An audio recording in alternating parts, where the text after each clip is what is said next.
Nagyon fontosnak tartom azt, hogy a magyar mezőgazdaság a nemzetközi integrációban bent legyen, és amit a János itt az utolsó mondatokban mondott, hogy a szemünket a tengeren túli mezőgazdaságra, hát nagyon fontos nekünk, hogy a jó távlatok meglegyenek, meg a jó trendeket hozzuk haza. Tehát is itt értékesítsük, és itt csináljuk a saját cégeinknél eredményeket. A következő témánkat egy külföldi előadó fogja megtartani. Itt is egy kis személyességet tessenek megengedni nekem, vagy engedjetek meg nekem. A következő előadónk több mint 28 éve, 1990-ben volt először Magyarországon, meg ma van itt másodszor. Abban az időben én is 28 éve fiatalabb voltam, és itt kaptam az alapkiképzést a tehénbírálatra, párosításra, és most ez a fiatal ember is közben idősebb lett. Jelenleg a Select Science alelnöke lett azóta. Ő a genetikai programokért felelős az Amerikai Egyesült Államokban a Select Science cégnél. Észak-Ohio államban egy természeti telepen nőtt fel, ott farmer kisfiúként, elvégezte az Ohiói Egyetemet. Mesterséges termékenyítő ipar ágban minden pozíción végigment, és így vált ma az alelnökévé a Select Science cégnek. A mai előadásának a címe Select Science tenyésztési filozófiája és programja, tehát ennek a BIKA stratégiáknak a dolgairól fog beszélni. Well, good morning, and it's a pleasure to be here today and an honor to speak with you from Bóly Sires, and I appreciate the invitation from Bóly Farm as well to join you in your conference today. Jó napot kívánok mindenkinek, nagy öröm, hogy itt lehetek a Worldwide Sires képviseletében, és köszönöm a meghívást a Bóly Farm cégcsoportnak is a jelen rendezvényen való jelenlétünkért. And I wish I could understand your language better. It's such a romantic language, Balázs. I wish I could appreciate everything that's being said. Bár csak jobban érteném a magyar nyelvet, mert olyan romantikusan hangzik, ahogy a Balázs is bemutatott az imént engem. But the thing I really appreciate is looking out into the crowd. We have what I call a younger audience. No offense to the men with gray hair. I have a few myself, but I see a lot of interest for the future, and that's very, very important for the dairy industry in Hungary. Körbenézve a teremben lévőkön nagy öröm számomra, hogy sok fiatal arcot látok, magamat nem értve ide, de minden esetre ez nagyon fontos, hogy az ágazatunkban a megújulási képesség és a jövőbe vetett hit. And welcome to the ladies in the audience as well. We have more and more females working in our company as well to bring a new aspect to our business, and we appreciate that aspect. Külön köszöntöm a jelenlévő hölgyeket, nálunk a Select Science-nél is egyre több hölgy dolgozik, és ők tulajdonképpen egy új aspektust adják a tevékenységünknek. So I believe Balázs introduced who I am and what I do. I work at Select Sires, had for 34 years. Currently involved with the sire acquisition, the sire development of all dairy breeds, and we do many dairy breeds, of course Holstein being our main responsibility. A bemutatásban Balázs néhány szót említett már rólam. 34 éve dolgozok a Select Sires-nél, és a valamennyi tejelőfajtát, ami számos tejelőfajtát magában foglalnak, a bika felvásárlásáért, bika előállításáért vagyok felelős. It is my second trip to Hungary, back in 1990, and you can see Balázs right here. A young, very strong, beautiful man at a young age. Me as well, Balázs. When we were traveling to do some mating work, introducing the WMS program to Hungary. Ugye ez a kép a már említett 1990-es látogatásról való, amikor először jártam itt, most pedig másodszor, és annak a látogatásnak szintén említésre került már a fő célja a párosítási programnak és a párosítási koncepciónak a megismertetése volt itt Magyarországon, és ennek keretében Bólyban. And the one thing I understand already, and it's been this true for many, many years, that the Hungarian dairy industry is very into the science, the technology, the ability to make a more efficient, more productive animal, and I applaud you for those efforts. A magyar tenyésztői társadalom és tejtermelő társadalomra mindig jellemző volt az affinitás az újabb, fejlettebb dolgok iránt, és ez számunkra is nagyon fontos jelzés arra a további progresszív együttműködésre. So we're going to talk today about some non-traditional things. We're not going to talk about bulls and their daughters and what they look like. We're going to talk more about breeding programs and developments that have more economic value to you as a producer.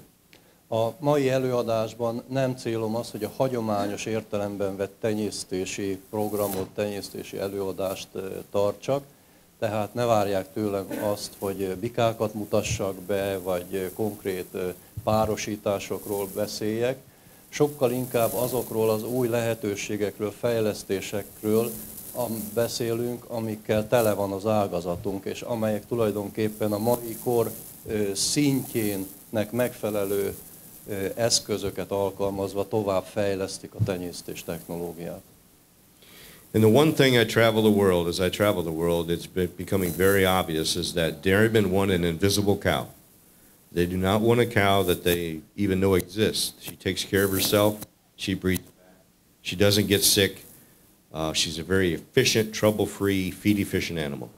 Akármerre járok a világban, azt tapasztalom, hogy a tenyésztők olyan állatokat szeretnének előállítani, amelyek úgymond láthatatlanok az állományokban, tehát nincs velük probléma, kvázi ellátják magukat, jó, hatékony termelésre és könnyű tartásra képesek.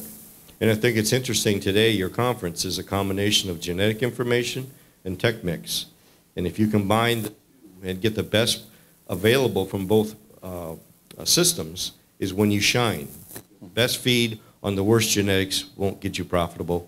The best genetics without good feeding programs won't work either. So they have to work hand in hand to get the most success. Vegyük azt is észre, hogy a mai rendezvényünknek a két nagy témaköre, amit a két külföldi előadás felölel, a genetika, illetőleg a takarmányozás, takarmánykiegészítés.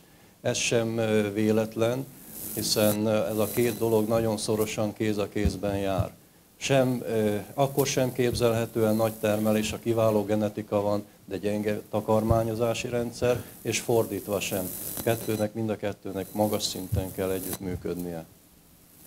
So we're going to break the talk down into 4 basic topics, and we're going to talk about an index that has been popular in the past, maybe not the traditional index of today. We're going to talk in terms of the wellness evaluations. In other words, health and fitness of cattle become very much more important in our breeding programs. We're going to talk about what index is proper for you. And one thing we'll talk about is custom indexes that we'll discuss. And then what's next? What's next in our industry that's going to take us to the next level for genetic improvement? Előadásom bevezetőjeként hadd említsem meg azokat a főbb szempontokat, területeket, amikre szeretnék kitérni. Az első az úgymond hagyományosabb indexek, természetesen a mai kornak megfelelően adaptált formában léteznek ezek az indexek. Ezek körüli vitákról, ezeknek a megítéléséről. A következő napjainknak a komolyabban tárgyalt területe ez a wellness, fitness, állatok egészsége. Aztán szeretnék beszélni a különböző index lehetőségekről, hiszen ma már lehetőségünk van arra, hogy magunk számára állítsunk elő indexeket a saját tenyészetünk szempontjainak a súlyozásával, és ezek segítségével végezzük a tenyésztési programunkat. És ki kell térnünk arra, hogy milyen további fejlesztési lehetőségek vannak, illetve lehetnek. The reason we're going to talk about these things is that we are trying to create more genetic ability for the cow to live longer. And the reason we want to do that is simply because we know the longer a cow lives, particularly in third, fourth, and fifth lactation, is where the real true profit gets back to you as producers. We talk in terms of genetic improvement. That's very, very interesting and very good. However, longevity of an animal, which includes fertility and health and productive ability, is very important because our true profits are driven the longer a cow lives. A genetikai programnak az a célja, hogy elsősorban a hasznos, hatékony tehén előállítását segítse elő. És ennek nagyon nagy jelentősége van olyan szempontból, hogy ennek az állatnak egészségesnek, jó szervezetűnek, szilárd szervezetűnek kell lennie, hogy képes legyen egy hosszú, hasznos termelő élettartamra. És ugye ez az ábra. Would you like to explain this?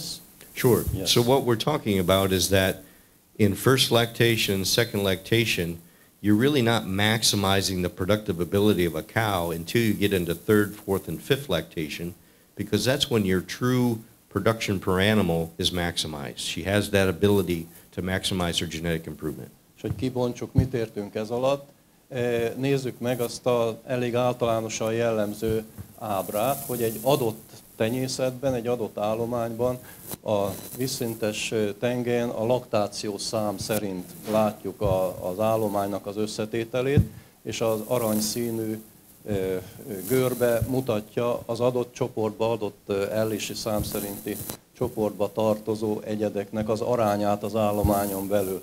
Tehát látható, hogy első-második laktációsok teszik ki zömében az állomány.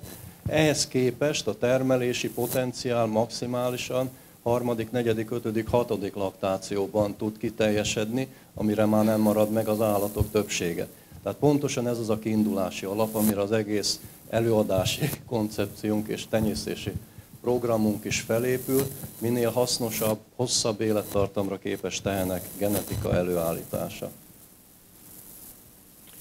So we look in terms of genetics as an investment today. In the past, it was, let's get our cows bred. A pregnant cow is a profitable cow. We've always said that. But genetics truly is an investment because that purchase of semen you're making, you have to live with that decision for 3 and 4 and 5 years down the road, plus the next generation as well. So it's a compounding effort. So genetics truly is an investment, much more than a cost. A genetikára minden korábbinál nagyobb mértékben investícióként kell tekintenünk.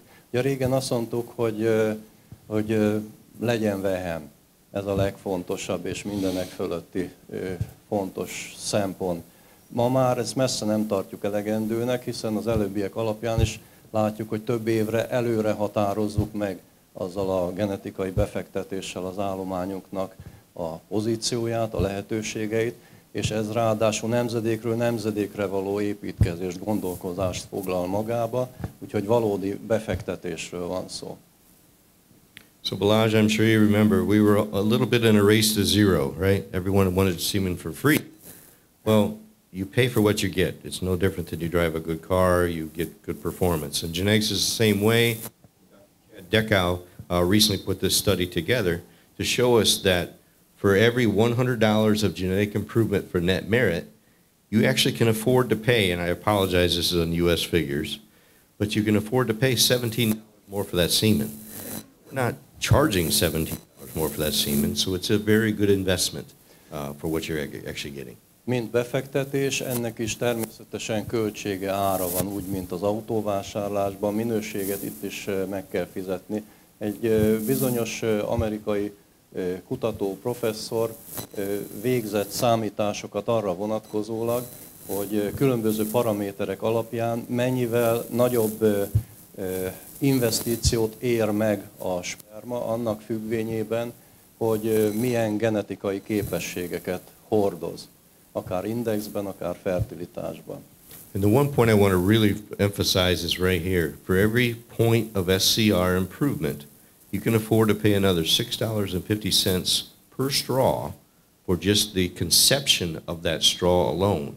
And that's why Select Sires has put and Worldwide Sires has put so much effort into getting the very best conception product for you to succeed with.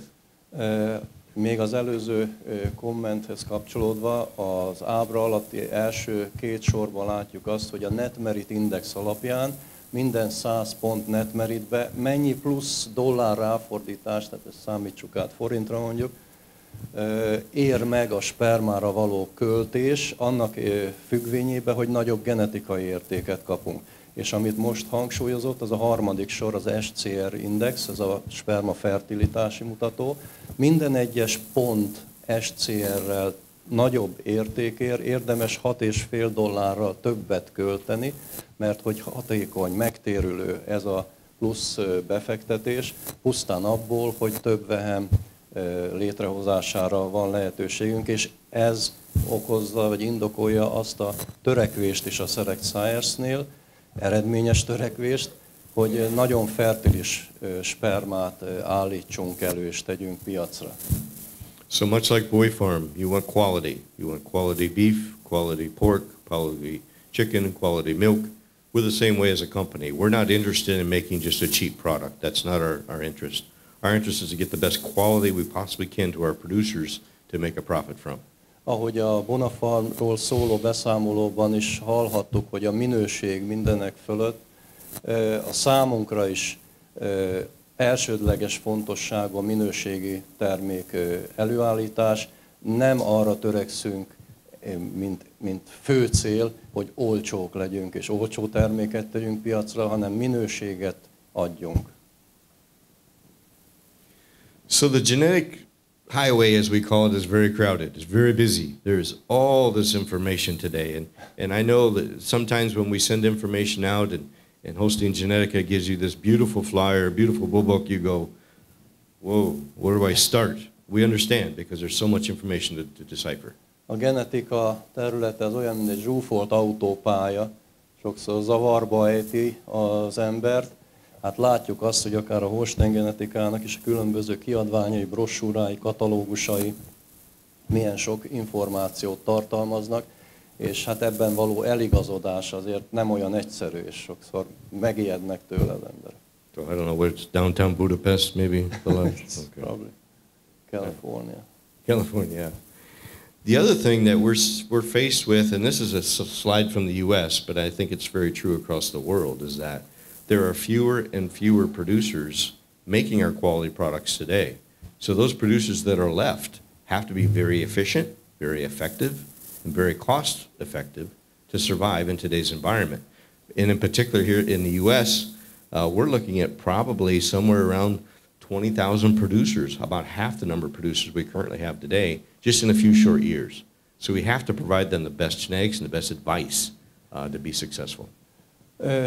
Amerikai az ábra, az amerikai számok szerint készült, de valószínűleg világjelenségről van szó, a tejtermelő farmok számának a csökkenése. Amerika esetében ugye a jelen állapotban vagyunk ott a 40 000 farm körül, és 2036-ra a prognózisok szerint ez a szám meg fog feleződni. Most ez kihangsúlyozza annak a szükségességét, hogy akik viszont megmaradnak, azok rendkívül hatékonyak, és ezen belül költséghatékonyak legyenek, így képesek versenyben maradni.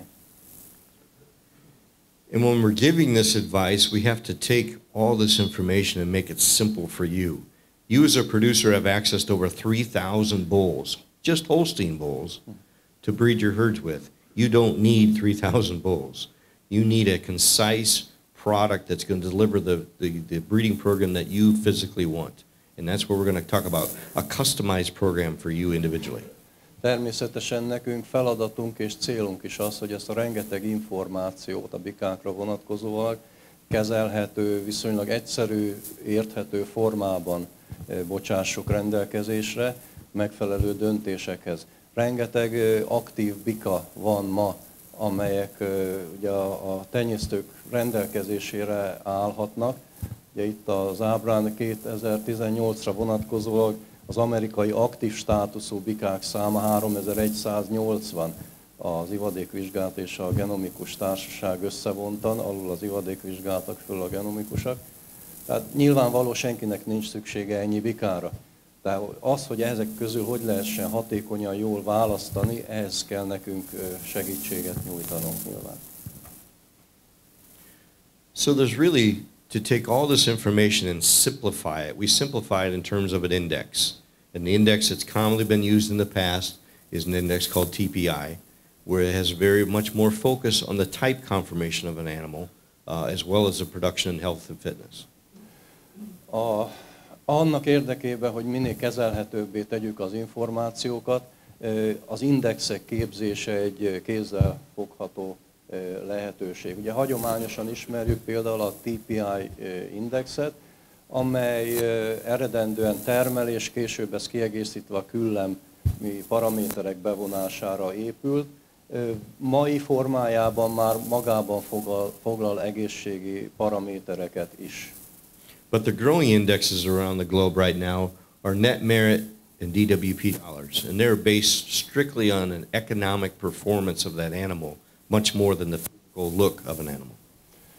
Napjainkban azonban egyre népszerűbbé és elterjedtebbé válik a Net Merit Index, illetőleg a Dairy Wellness Profit Index, a DWP-nek a használat, ami mind a kettő gazdaságos termelést kifejező index, azért is van a dollárjel mind a két indexnek a nevében.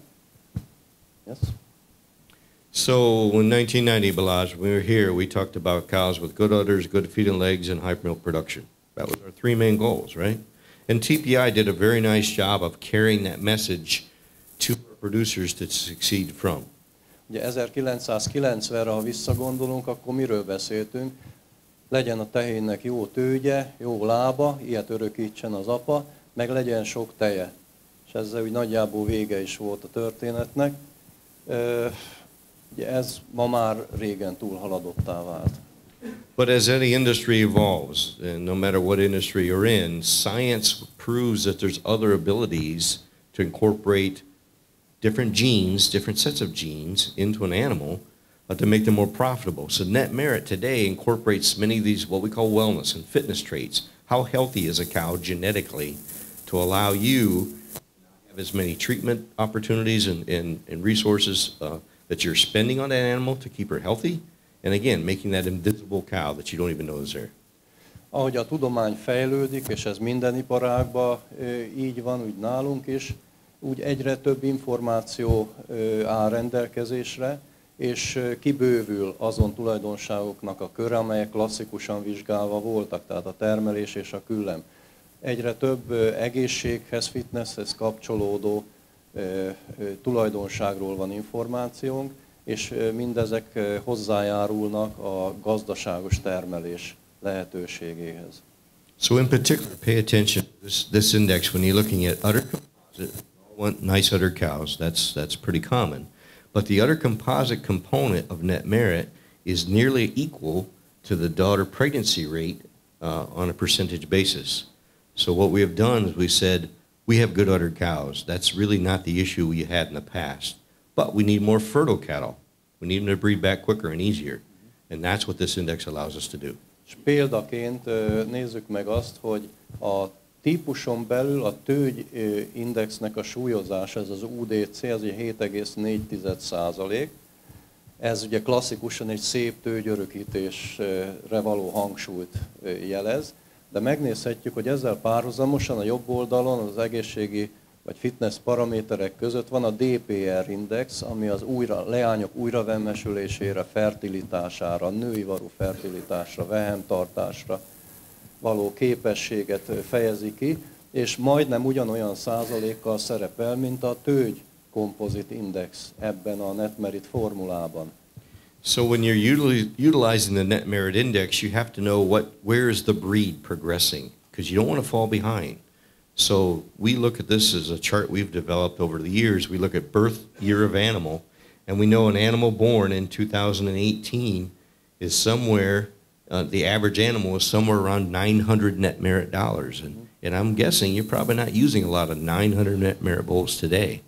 But those bulls were actually born usually back in 15 and 16.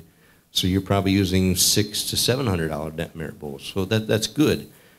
But you need to know where the breed is progressing. So the next year when you're picking your group of mating sires, you need to look at, okay, how much has the breed improved? Make sure I'm keeping up with breed progress.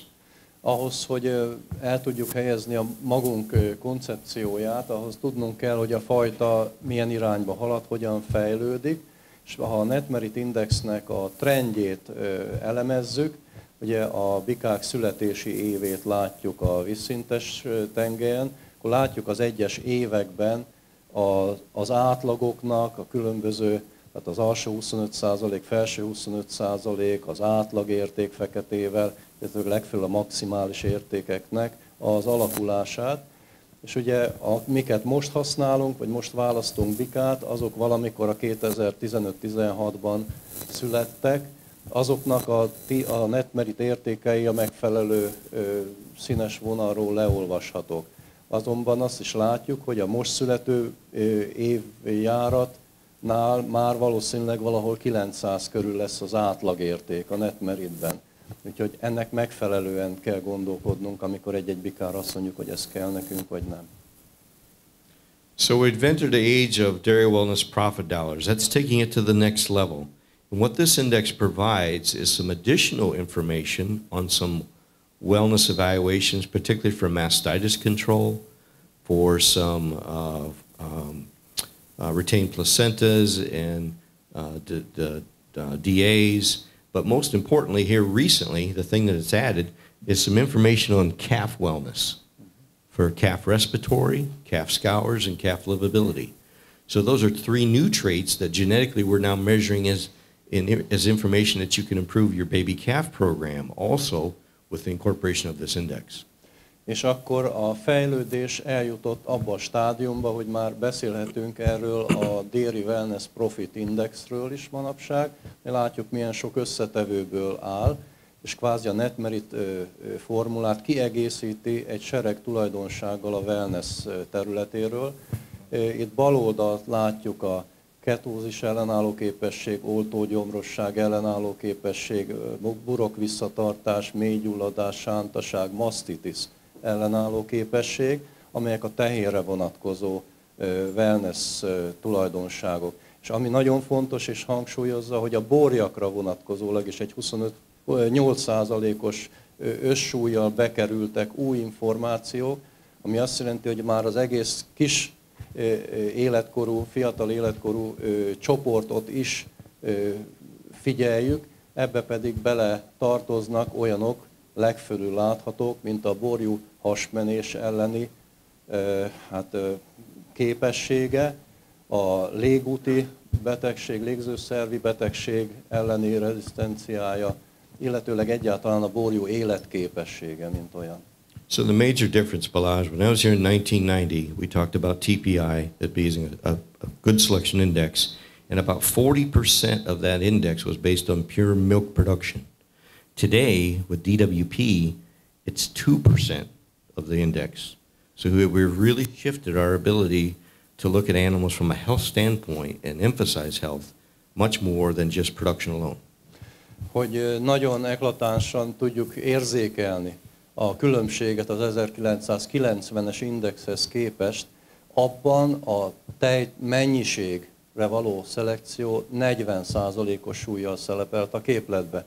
Látjuk, hogy a DVP esetében, ott jobbra lenn szürkével, 2% a tejmennyiség növelésére irányuló faktor. És sok minden egyéb bejött mellé, és az egészséges, hasznos tehén érdekébe. So we now have evaluations on sires, and they're listed here, on some sires that on TPI, they may or may not rank very high. But if you look at it from a wellness standpoint or a dairy wellness profits dollar standpoint, they have that more productive ability to make the invisible cow. So it's really a dynamic shift in our industry towards a more healthy, wellness-free cow. Tehát nagyon dinamikus az a szemléleti átalakulás, ami az egészséges, hasznos tehén irányába mozdul, és ez a lista olyan bikákat sorol fel, amelyeknek a legmagasabb ez a bizonyos Dairy Wellness Profit indexe. Egyébként elképzelhető, hogy ezek közül egyes bikák mondjuk a TPI rangsorban nem feltétlenül vannak abszolút top pozícióban. de mégis a lányaikra az a modern szemlélet igaz, hogy egészségesek, hosszan termelésbe tarthatók, és úgynevezett láthatatlan tehenek az állományban, teszik a dolgukat. There is a bloodline that's changing this dynamic shift quickly. It's a bull called Frazzled. He's on the poster here. He's listed right here as well. That genetic bloodline is changing the dynamics of the industry because his genetic ability to make a healthy cow, a feed-efficient cow, and a reduced body mass cow is second to none. So it's really that gene in the bloodline that we're incorporating heavily into our program. Egészségben, takarmányértékesítő képességben és a nem extrém testméretek örökítésében egy korszakos, meghatározó új bikaként kell szólanunk a lista közepén látható Frazzled bikáról, aki itt egyébként a poszteren is látható középen. Ez vonalát tekintve is egy érdekes kombináció, és ennek az új modern koncepciónak a letéteményese, ez egy olyan új vonalat indít el, amire nagy szükség van manapság.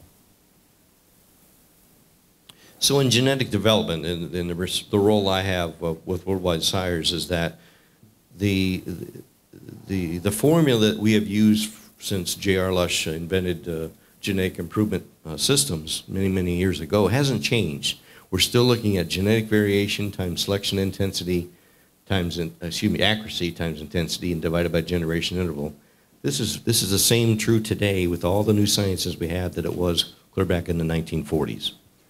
A genetikai fejlesztésnek, szelekciós előrehaladásnak az alapképlete az a korábbi időszakhoz képest alapból nem változott, legfeljebb a tartalma és az értelmezése az egyes fogalmaknak. Would you like to specify them? Yeah, but the three things that have really changed is selection accuracy. We are now genomically testing, DNA testing thousands and thousands of animals to get an evaluation of their gene profile above and beyond just their pedigree. Much different than we had in the past. Ugye ma már a genomvizsgálatok révén génszinten sokkal részletesebb információkat tudunk szerezni, és ezzel a szelekció pontossága minden korábbit meghaladó mértékben növekszik. Ez a második eleme a vonal feletti képlet résznek. We bring in 225 black and white Holsteins into our program each year, 225 new bulls each and every year. Ugye évente 225 fekete tarka Holstein bikát hozunk be a programunkba. But we'll genomically test over 5,000 animals to determine those 225 that come. So our intensity has greatly improved. Ezeknek a kiválasztásához azonban több mint 5000 kisbikának a genomtesztjét végezzük el. Tehát a harmadik elem, a szelekciós intenzitás is sokkal nagyobb, mint valamikor volt. And the other thing that's changed drastically is that it's very common for us to use as parents of our next generation a heifer that's not yet fresh and a bull that doesn't have a daughter proof. We're so very young parents. It's no different than your children hopefully are better than you. My children are much better than me. So we want to propagate the very best from these genetic lines. És ugye a célja a programnak az, hogy minél gyorsabb előrehaladás jöjjön létre, hogy a szülői nemzedéknél az utódok jobbak legyenek. Hát jó esetben az embereknél is ez így kell, hogy működjön, legalábbis a várakozás ez. És ennek szellemében a képletnek a nevezőjében a nemzedékek közötti távolság, a generációs intervallum csökkenése érzékelhető. Tehát ma olyan anyákat használunk, akik még éppen, hogy csak vemhesülőképesek, tehát egész fiatal jószágok, és olyan apákat, akiknek még nincs laktációt zárt lánya, tehát genomikus fiatal bikák az esetek többségében az új bika nemzedéknek az apái. But just like anything in life, once you improve something, you may not improve at something else. The yin and the yang, I call it. It's very true in all of life. And genetic variation has actually started to decrease.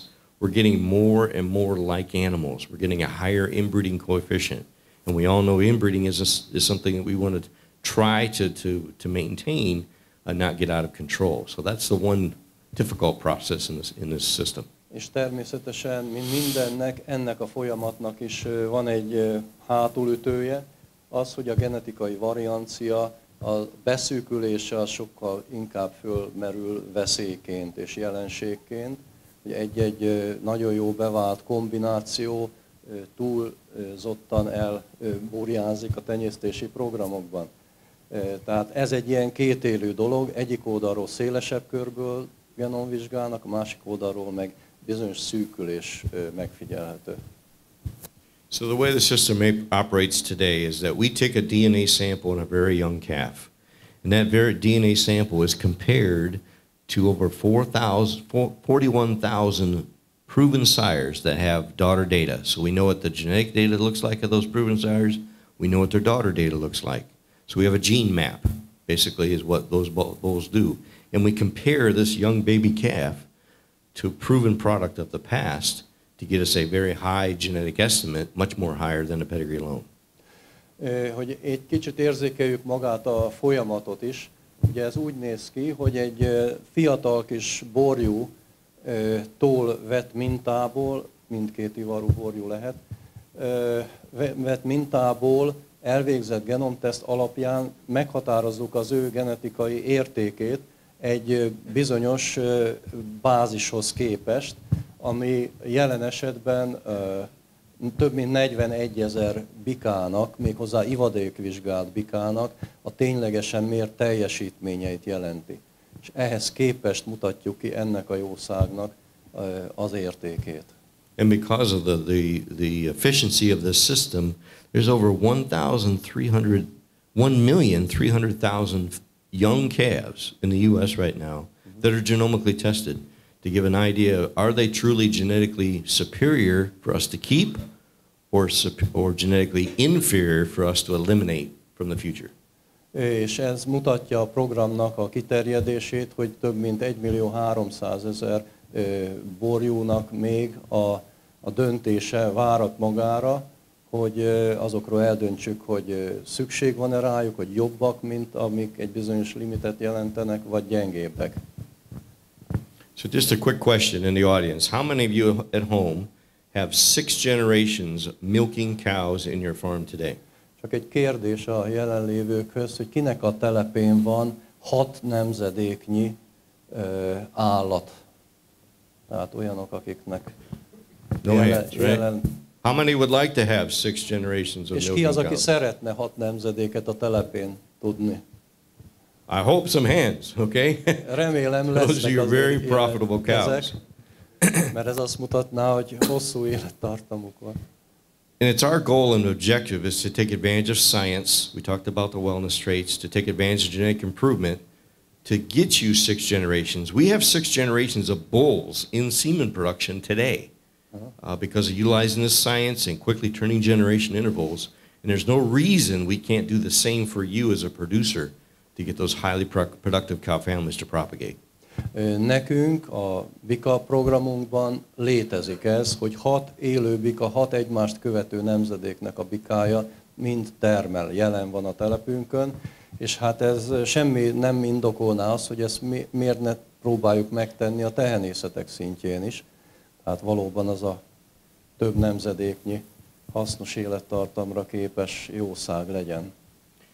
So with all this science, with all this information, have we reached the pinnacle of life? Can we get the very best genetics we possibly can get? And the answer is no. We're not even close yet. Because if we did a simulation with AIPL looking at if we put all the very best SNPs on each of the chromosomes, there's 3 billion alleles that we're looking at right here, the very best animal is over $7,300 for net merit. And our highest animal today is about $1,200. So we're not even close to getting to where we can get to. És ugye 3 millió allélnek az információi állhatnak potenciálisan rendelkezésre. A genomvizsgálatban ugye marhánál tudjuk, hogy 29 kromoszómapár van, plusz az ivari kromoszómapár, és hát azt szoktuk gyakran hallani telepeken, hogy hát a genetikánk az már nem limitálja a lehetőségeinket, és hát kvázi topon van a genetika.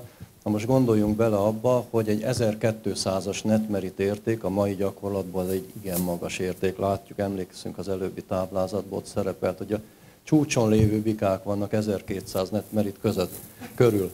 Na most ez Just a second.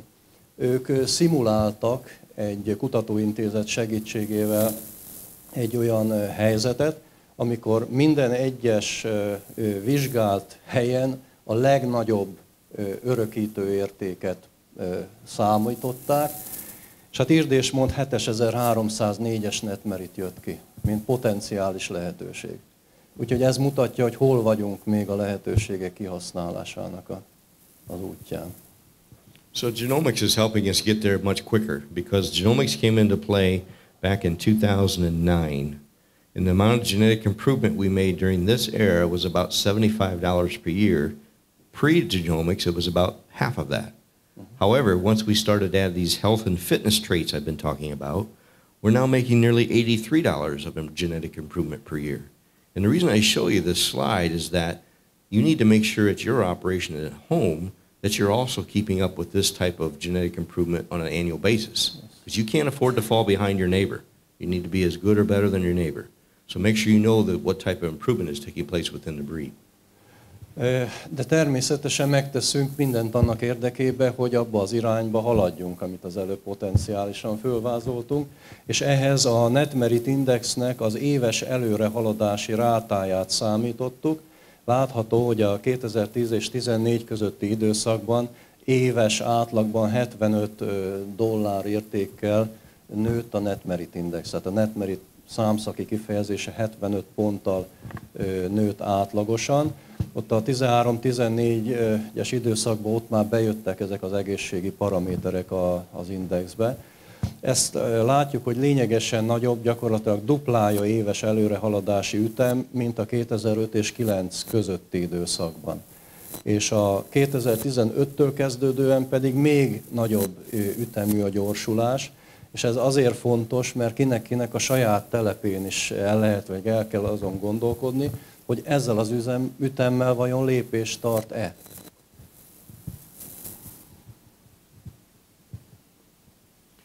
So when you're trying to make decisions for your herd, you're trying to maximize the ability of your herd to make a profit from.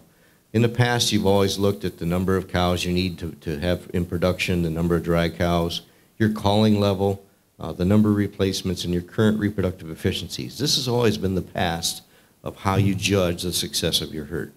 Ugye a korábbi időszakban egy telepnek az eredményességét, meg egyáltalán a helyzet értékelését azok szerint, a paraméterek szerint határoztuk meg, hogy hány tehén termel, mennyi a szárazon állók száma, milyen a selejtezés, mennyi ebből a biológiai ok, mennyi a gazdasági okból selejtezett, hogy tudunk az üsző utánpótlásról gondoskodni, illetőleg milyen a szaporodás biológiai hatékonyságunk.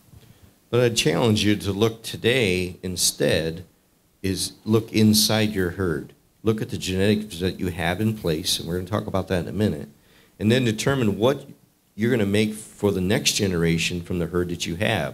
So maybe there's a percentage of your herd that you're going to use sex semen on, both cows and heifers. Maybe you're going to use an increased value in the conventional semen. We talked about the value that it adds as well.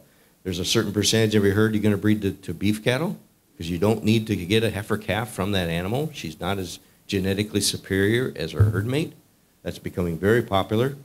Genetically testing or genomically testing is becoming more critical part of that. And maybe even some IVF or some ET work on the very best animals. So it's a different dynamic on how you're looking at your herd and how you're breeding your herd for the future.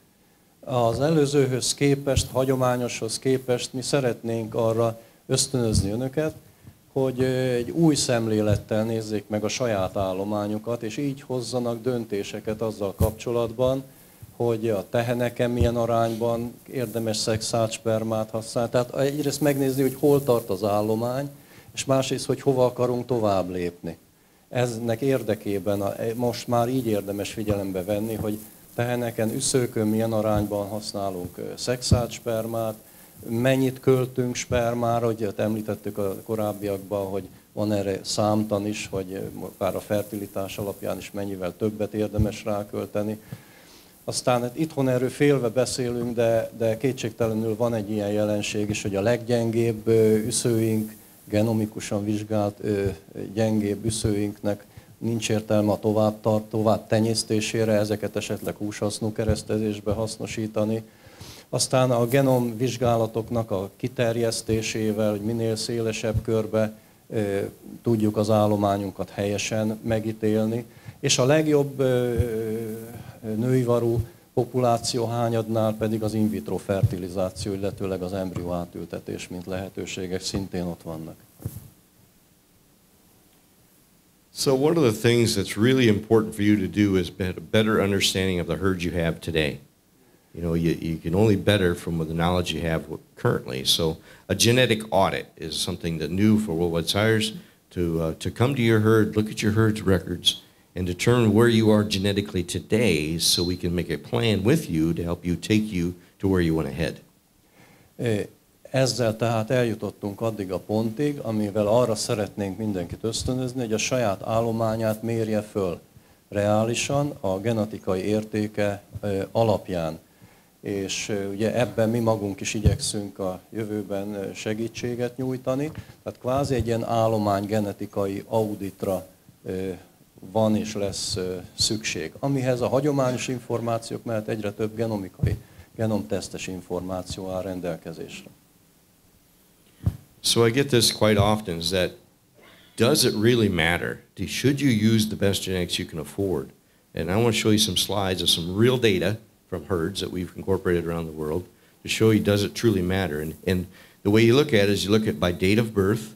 Here's an example of the genetic improvement of the sires that represented those females in that herd, and you see a very nice increase over time, which you should see. You're using better and better bulls. That's common around the globe. And this is one particular That's one group particular of herd. farms. Yeah. Tehát példaként egy adott farm csoportra vonatkozóan egy ilyen kimutatást érdemes elkészíteni, hogy mondjuk az adott évben használt bikáknak a TPI értéke hogyan alakul, és hogy ebből egy növekedési trend legyen leolvasható. This herd was actually breeding more for the merits. So actually they're seeing a larger increase, a quicker increase, because they have focused on the merit index much more than TPI. Oh, this is for cows. This is for cows. Oh, bocsánat, tehát ez nem a használt bikák, hanem az állomány nőivarú állománynak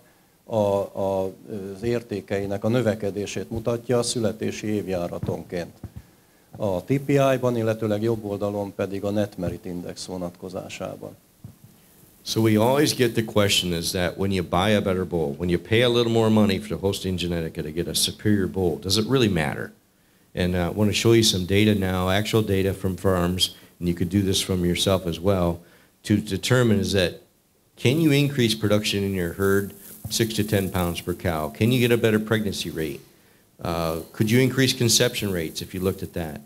Could you decrease days open to create more profitability? Could you reduce the number of cows that are sold or died just from genetic selection alone? Mm-hmm. And I'll show you that here. Is it by 20% or by 200%? By 200%. I'll show you that in a minute. Yeah. Uh-huh.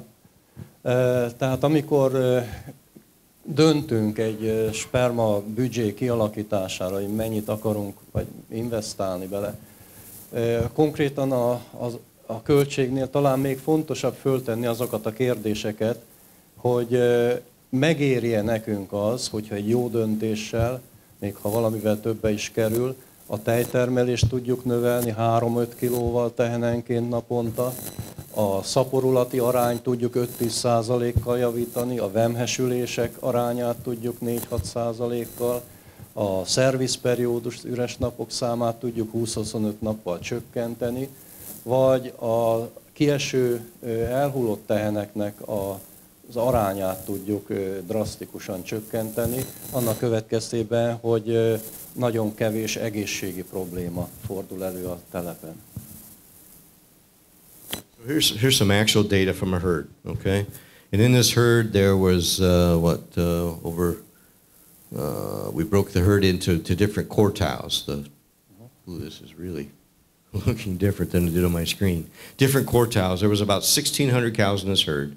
And we said, let's break them into the top quartile, the middle two quartiles, and the bottom quartiles genetically by their sire. So we have an estimate of what their sire looks like, and in this case, we actually genomically tested these females to know what they look like. Aha, ezek után nézzük meg egy konkrét farm auditot, mint példát. A használt apáknak az értéke alapján az utódokat 4 egyenlő szegmensbe osztottuk az állományt. Ugye egy-egy társaság, a leggyengébb, a 2 közepes és a legjobb kategória egyaránt 320 egyedből áll, és ugye ezeknek a különböző paramétereit hasonlítjuk össze. So this is first lactation cows only, and the lowest first lactation cows, genomically tested, minus 151 for milk. The highest genomically tested cows averaged over 1,000.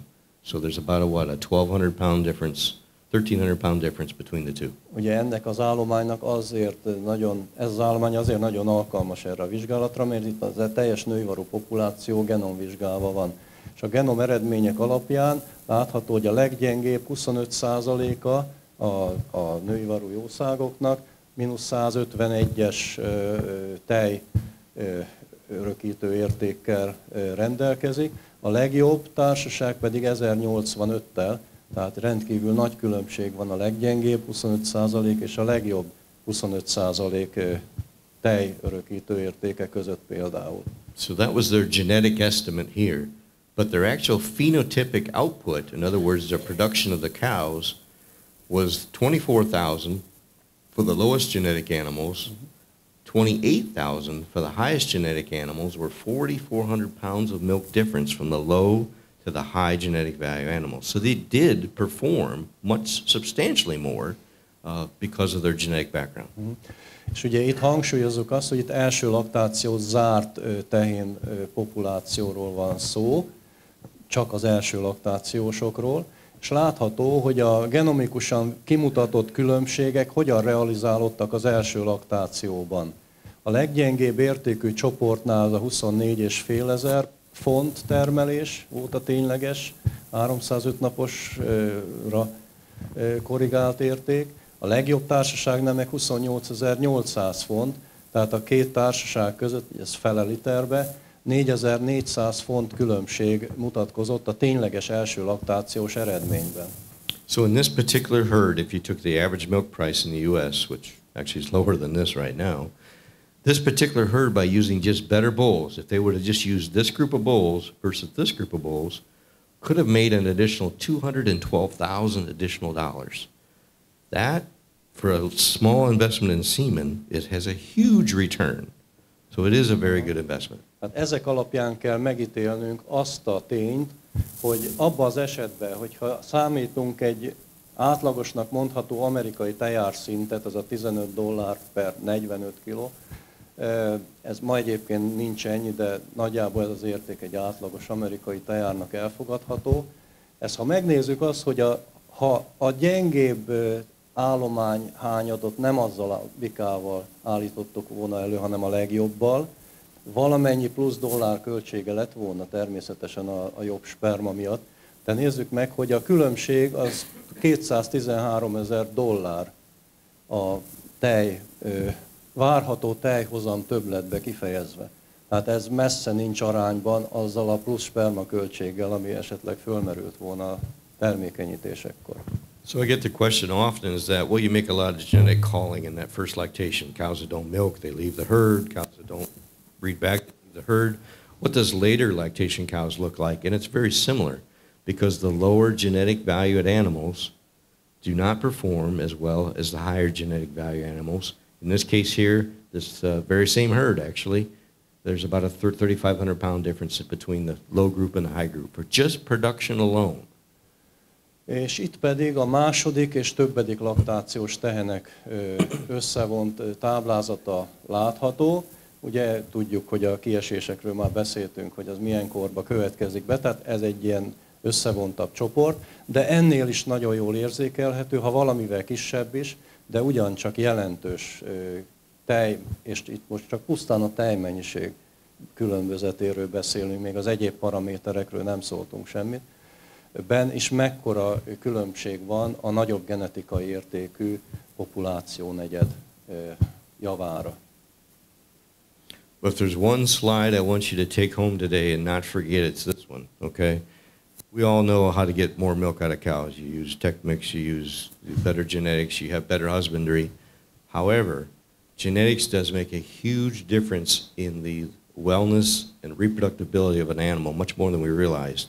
And here's some data that shows the lowest, again, genetically deep, that's DPR, excuse the slide, the lowest genetic DPR animals versus the highest genetic DPR animals, and comes over here and looks at conception rates.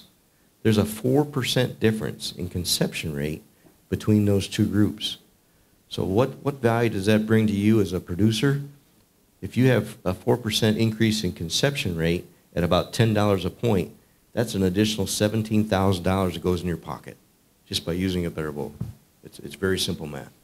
És hogyha a mai előadásból valamit mindenképpen szeretnék az önök emlékezetébe vésni, az ez a táblázat, mert ugye többet termelni, az viszonylag úgy a vérébe van a termelőknek, hogy takarmányozással, tartással, ilyen-olyan módokon hogyan lehet több tejhöz jutni.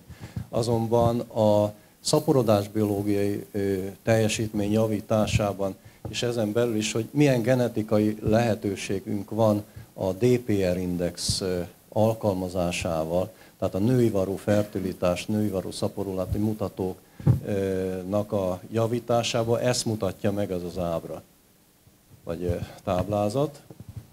And again, you look at second and later lactation cows, it's the same effect and even more so as you get in close to 6 or 7% increase in conception rate, fewer days open. So fertility matters, but it also matters genetically. So do look at that when you're looking at your sire development program, and you can justify an extra $2 or $3 or however many Hungarian forints that would be, Balázs, because your payback is extreme.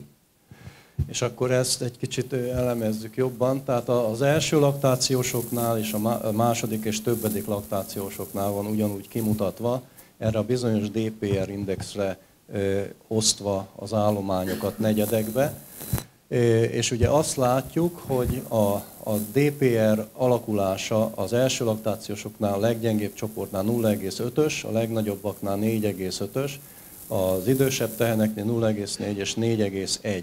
Tehát jelentős különbség van. És ez hogy fejeződik ki különböző paraméterekben? Akár a szaporulati arányban, a pregnancy rate-ben, akár a szervizperiódusban látható, hogy mennyivel kedvezőbb értékek vannak a nagy genetikai értékűeknél. Tehát érdemes a genetikai oldaláról is a szaporodás biológiát javítani az állományban. És látható, hogy az első termékenyítések eredményessége, az a First Service CR, meg az összes termékenyítés eredményességek között is mind a 4 eset, vagy mind a 2 esetben milyen drámai különbség van.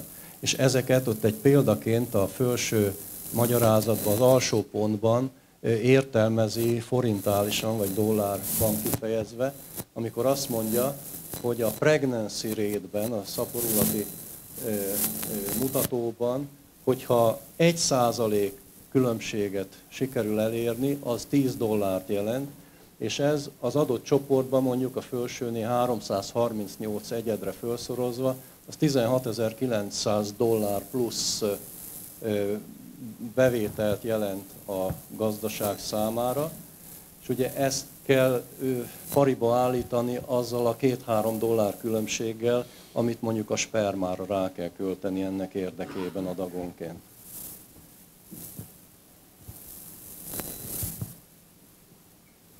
So what's next? Okay, this is where we are. You know, that's interesting, and you may not be there yet, but you probably need to get there. But what's next? What's in our future? Tehát hát jelen pillanatban már itt tarthatunk, ahol eddig most az előadás eljutott. Lehet, hogy ki a saját gazdaságában még nincs ezeknél a gondolatoknál, de szeretne oda jutni, meg kell, hogy oda jusson. Viszont nézzünk bele egy kicsit a további jövőbe.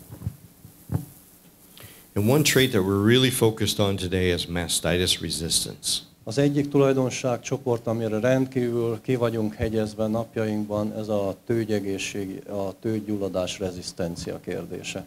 What's the number one expense you have in your herd back home?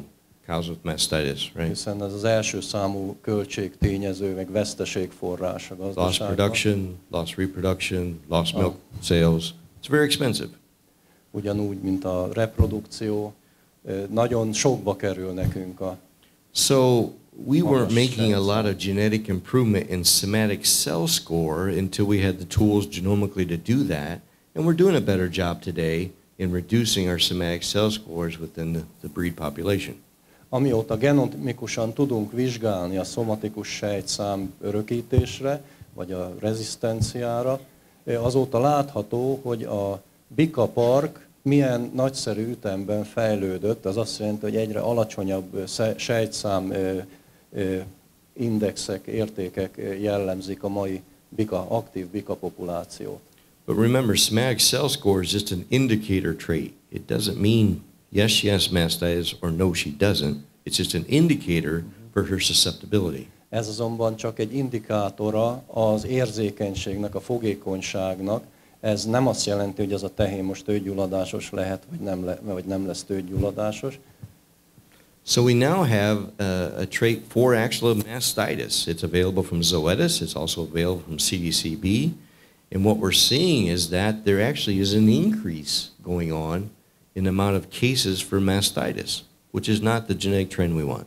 És ugye ezzel párhuzamosan két forrás, két cég, a CDCB meg a Zoetis cég is vizsgál genomikailag mastitisre, és az állapítható meg, hogy sajnos negatív a trend, tehát egyre kitettebbek az állományok manapság még a tőgyulladásra. But the beautiful thing about the genomic tool today is once we find out where our problems are, we can change the breed quickly.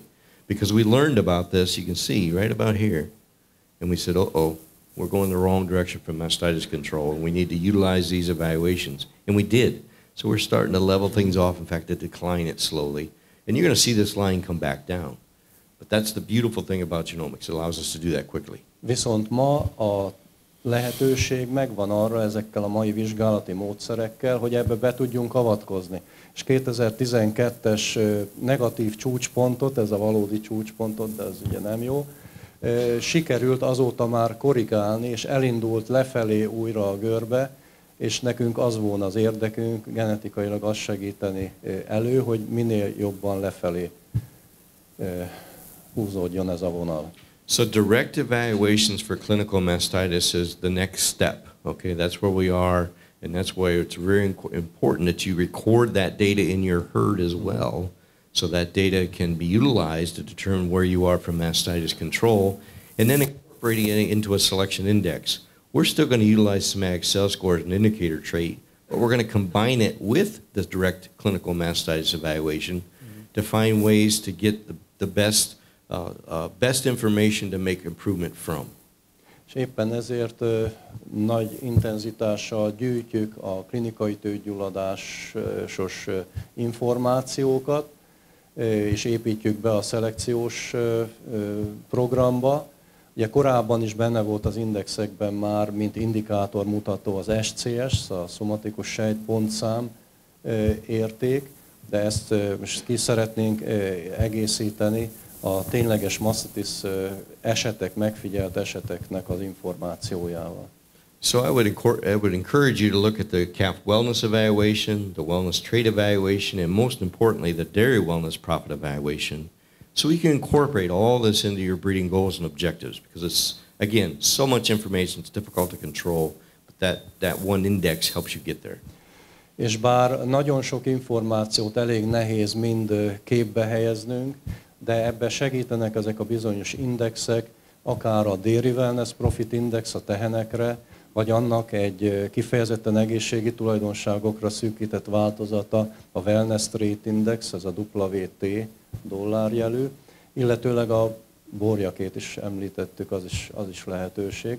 Tehát ezekre való odafigyelés a továbbiakban. Now, in genetic development, we don't want to look like this, okay? We don't look like a bunch of barn cats. Everybody has the same thing. That doesn't differentiate you. So how are we going to differentiate ourselves? And most importantly, how do you differentiate your herd from the population?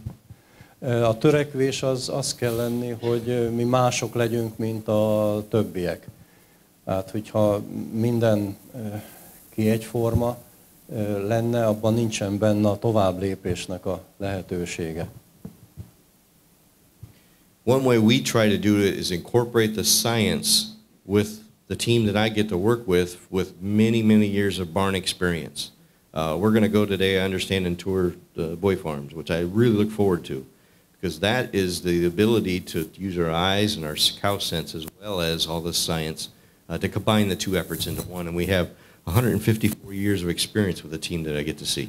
És mi ezt igyekszünk a genetikai programunkban szolgálni. Ugye a bika analista stábunkban 6 személy foglal helyet, akiknek együttesen 154 év tapasztalata van a tejtermelési üzletágban. Ez azt jelenti, hogy ők nem irodai emberek elsődlegesen, hanem nagyon is tudják a tehenet meg a telepi dolgokat értelmezni, látni. Személy szerint is nagy kíváncsisággal van a délutáni teleplátogatás iránt. And one thing we spend an enormous amount of time on as a team today is customizing an index for your individual herd. Maybe Dairy Wellness Profit isn't everything you need. Maybe it's more than you need. Maybe there's a specialty trait or a specialty product you're trying to produce with your herd.